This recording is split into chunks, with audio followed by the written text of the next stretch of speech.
نن موږ ټوله نړۍ ته وایو چې نور کلار شئ زموږ نه، نور زموږ د خاورې نه کلار شئ. کنې داسې جواب به درته میلاو شي چې احمدشاه ابدالي نه به هم کیسه ورتېره شي، په هغه نه به هم کلک درسره. که د چا دا خیال وي چې دا خاوره ته به په اسانه د دغې خاورې په وینو په اوښکو باندې موږ ډالر وګټو، والله چې نور خو نشي ګټلی، خو تیر دی چې کوم خوړلی دي هغه به هم الټی کوي او راچوو یې درنه، هغه به هم پی ټي ایم ستاسو نه ووټ نه غواړي، ورته چې چا ته خوښ وي هغه ته ورکوه. پی ټي ایم جرأت غواړي، ننګ غواړي د خپلې خاورې دپاره.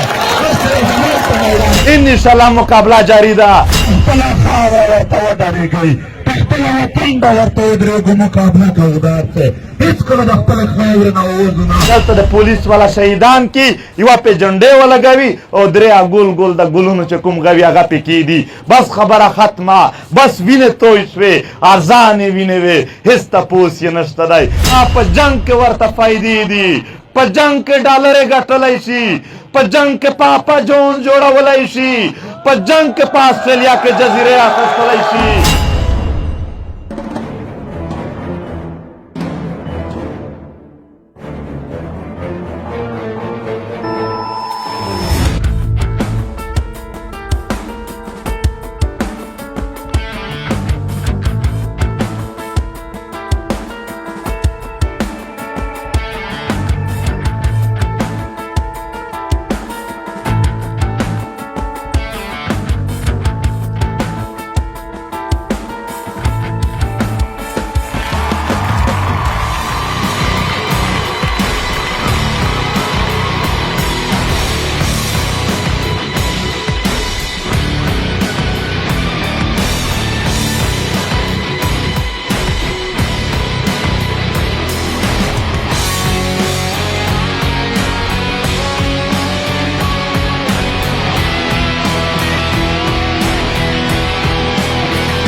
چمتو یې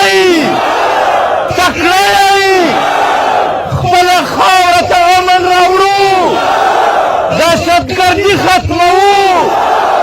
د خپلې خاورې نه هر غاصب شړو. محترمو کوه دامان شاکره نواب کوټ کې نن د دې سیمې ولسونه راټول شوي دي. دلته د پښتنو درنې قبیلې آبادې دي، هغه په یوه مقصد راټول دي،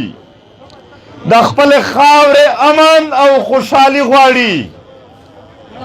زه بیا یو ځل خپلې خبرې تکراروم، زمونږ د امن زمونږ د وطن تر ټولو لوی مفاد دی، امن زمونږ د وطن تر ټولو لویه ګټه ده، امن زمونږ د وطن تر ټولو لوی هر څه مو د امن سره تړلی دي. که امن وي زمونږ او ستاسو بچي به سکول ته تللی شي او میندې او پلارونه به ژاړي نه چې دوی به واپس راشي هم که نه به راشي. که امن وي په جومات کې به خلک لمونځ په ارام کولی شي، که امن وي د کلي مشران به جرګې کولی شي، که امن وي په عدالت کې به وکیلان راټولېدلی شي، که امن وي د دغې خاورې سپینګیري به محفوظ وي، ځوانان به محفوظ وي، زمونږ د وطن خویندې میندې به محفوظې وي، زمونږ د وطن ماشومان به محفوظ وي، زمونږ د وطن پولیس به محفوظ وي، زمونږ د وطن اولس به محفوظ وي. محترمو نو امن زمونږ مفاد دی، زمونږ په خاوره باندې زمونږ د کام لاړخه د پښتنو لاړخه هیڅ یو داسې جرګه یو داسې جلسه نه شوې ده او نه یې مونږ تصور کولی شو چې هغه په دې خاوره باندې د جنګ حمایت وکړي. ولې چې په جنګ کې زمونږ نقصان دی، په جنګ کې مونږ اختر نشو کولی، په جنګ کې مونږ سکول ته نشو تللی، په جنگ کې مونږ بازار ته نشو تللی، په جنگ کې مونږ جماعت ته نشو تللی، په جنگ کې زما د خاورې هر څه بربادیږي، زما د خاورې وجود ختم کیږي. نو په جنگ کې مونږ ته نقصان دی، ځکه مونږ د جنگ مخالف یو او د امن حمایتیان یو. خو البته یو خبره ضرور کوو، داسې خلک شته دی چې هغه په جنگ کې ورته فایدې دي، په جنگ کې ډالرې ګټلی شي، په جنگ کې پاپا جون جوړولی شي، په جنگ کې په آسټرالیا کې جزیرې اخیستلی شي. هغه د دغه ملک جرنیلان دي چې دوی تل د دغه خاورې جنگ یې راوړی دی، ولې چې په امن کې دننه دوی ته ډالر نشته، په امن کې دننه دوی ته هیڅ فایدې نشته، دوی تل جنگ خوښ کړی دی. تاسو دلته ژوند تیر کو، زه صرف د دغه سیمې څو واقعې درته بیانوم او بیا درته وایم چې آیا تاسو بیا داسې حالاتو ته تیار یئ که نه یئ تیار. تاسو ته یاد دي په 2012 چې دلته په دغه سیمو کې 23 د لیویز والا شهیدان شول.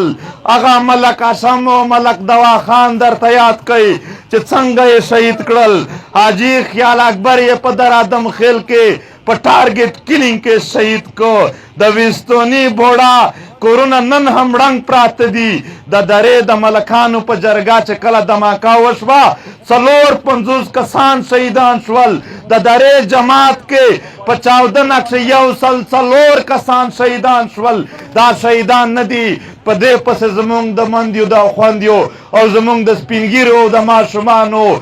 دومره اوښکې تویې شولې چې د دوی ژوند نه نور نه بیزاره شول، تباه یې کړل. دا وطن یې ژړا او فریاد تاسیس کو.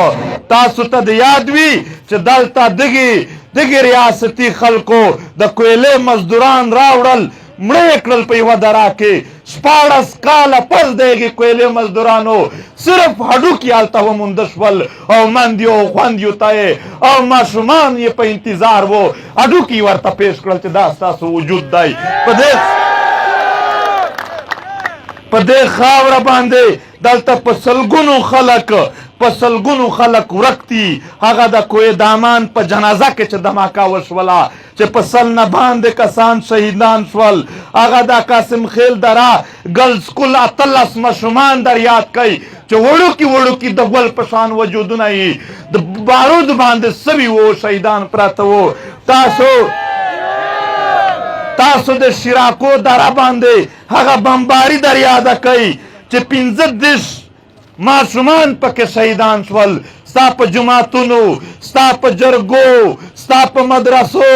ستا په سکولونو او ستا په هر ځای کې په بازارونو کې دماکې وې او بمبارې وې.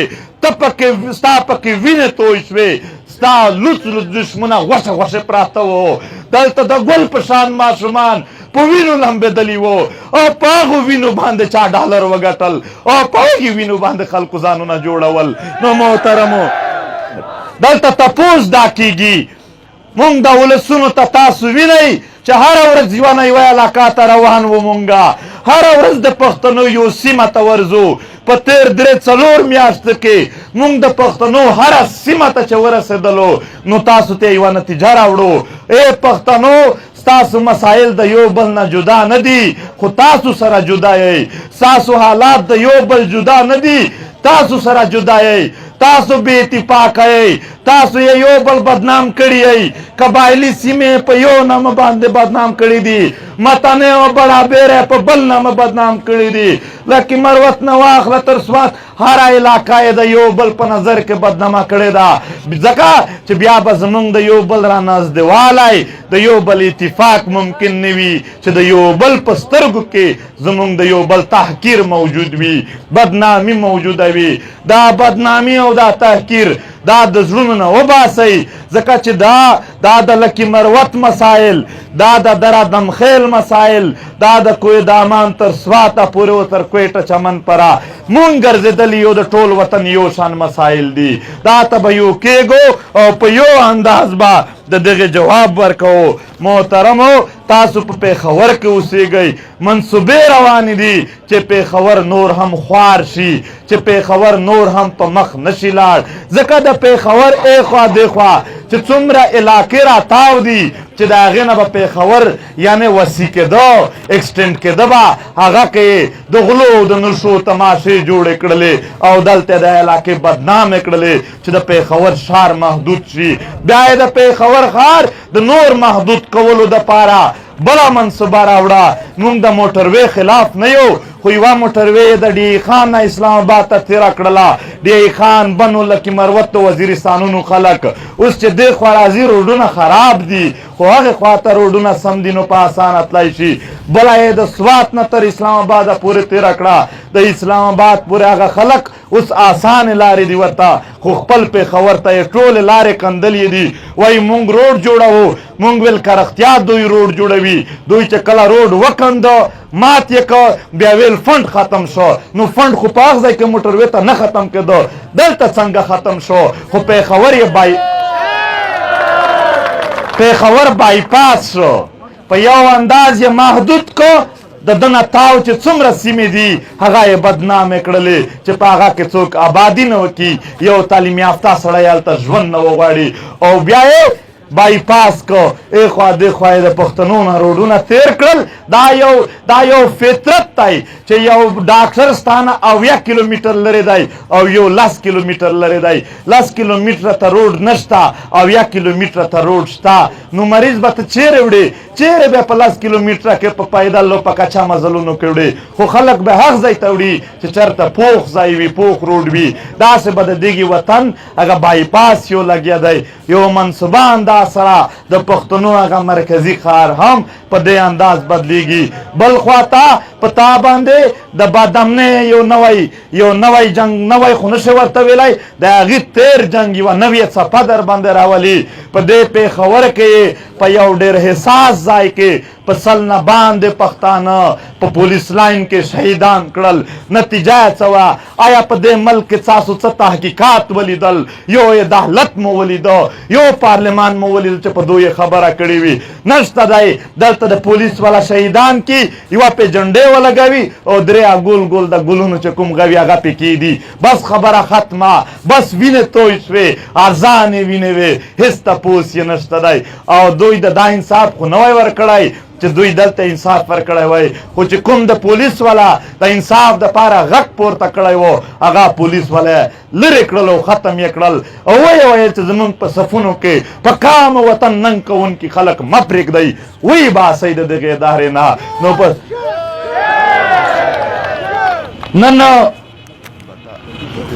نن په ډان نیوز کې به تاسو ریپورټ لیدلی وي چې د امریکې د کاونټر ټیرریزم ټیم را روان دی هغه به فیصلې کوي چې اوس دلته څه دي هېڅ نورې فیصلې نشته دی دلته د نوي جنګ منصوبې دي او د ډالرو د دغه منصوبې دي او په دې خاوره باندې د استعمار پراکسي جنګونه دي د دغې دپاره ډېر ښکاره میټینګونه لګیا دي ډېر ښکاره اجلاسونه لګیا دي خو په بل اړخ باندې آفرین وایو پښتون کام هم ځای په ځای غونډې لګیا کړي دي پاڅونونه لګیا کړي دي احتجاجونه لګیا کړي دي جلوسونه لګیا کړي دي او اجلاسونه لګیا کړي دي انشاءالله مقابله جاری ده انشاءالله په دې خاوره باندې موږ هېڅکله هم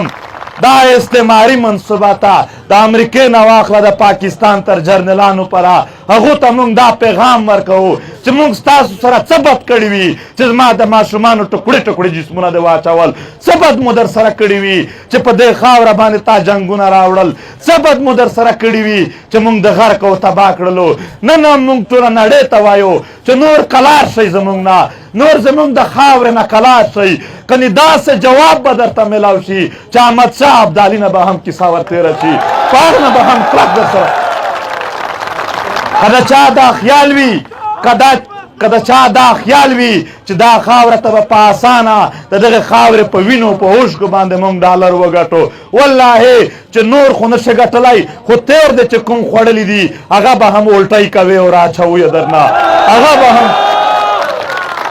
محترمو مونږ ته دا وایي چې لهجې مو ترخې دي. تا زما کام ځورولی دی، تا زما د کام وینې تویې کړي دي، تا زما د کام د خواندیو ماندیو اوښکې تویې کړي دي. والله چې وس مې ورسېږي تر دې به هم سختې لوبې وي، تر دې هېڅکله د نه پرېږدو. چا چې پښتانه ځورولي دي هغه ته مونږ ښه په ټټر وروتلي یو، ځوروي او ستړیوي. ولې زما کام ستړی کړی دی، ولې زما وطن برباد کړی دی. نو محترمو زه بیا هم درته وایم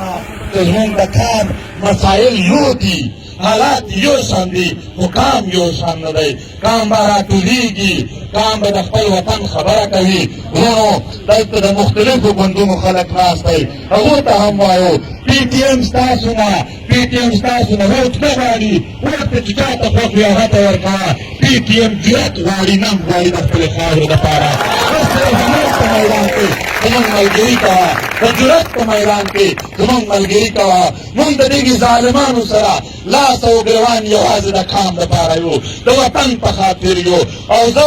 خپل هر ملګري ته آفرین وایم، یقینا د پي ټي ایم جلسه ته، د پي ټي ایم جلوس ته، غونډه ته یې چې څوک راځي په هغه کې د ده ذاتي هېڅ مفاد نشي کېدلی. ځکه چې کومه ډانګه وویله په درته ډېره شي، کومه نوکري به درکړي هغه خدای ته. البته که څوک هم راځي یوازې په کامي ننګ راځي، په خپل وطن او په خپلو لیکونو د غیرت دپاره راځي، هغوی په غونډو کې شرکت کوي. نو آفرین وایم د ټولو خلکو ته چې دوی اوس راپورته شوي دي. محترمو دا اوسنی چې حالات جوړېږي د دغې دپاره تر ټولو لوی هتیار دوی ږیره استعمالوي، ږیره خوراکي، دماکې ورکي. دلته اوس هم ماته ملګري چیټونه کوي چې په پوره د درادم خیر کې تر کوهدامان پره دلته باتې اخیستل کېږي، او دلته بیا د ریاست له اړخه هم خلک وژل کېږي، چپې وهل کېږي. اوره د څه شي پته اخلې، ته د څه شي چپې وهې. دلته خلکو ته دومره لویو ډالرو کې دننه هم زموږ د خواریو او مزدوریو پیسې پکار دي. موږ خپلې خوارۍ او مزدورۍ د دې دپاره نه کوو چې دلته خلک پې ساتو. زموږ مزدورۍ او خوارۍ د خپلو بچو د رزق دپاره دي، د خپلو بچو رزق به څوک هم چاته نه ورکوي. محترمو بیا په کورونو چپې اچوي، خو چې چاپه واچوي څه دپاره اچوي؟ وایي موږ تراګر غواړو، چې راوځي بیا د تور نه غلا کړي وي.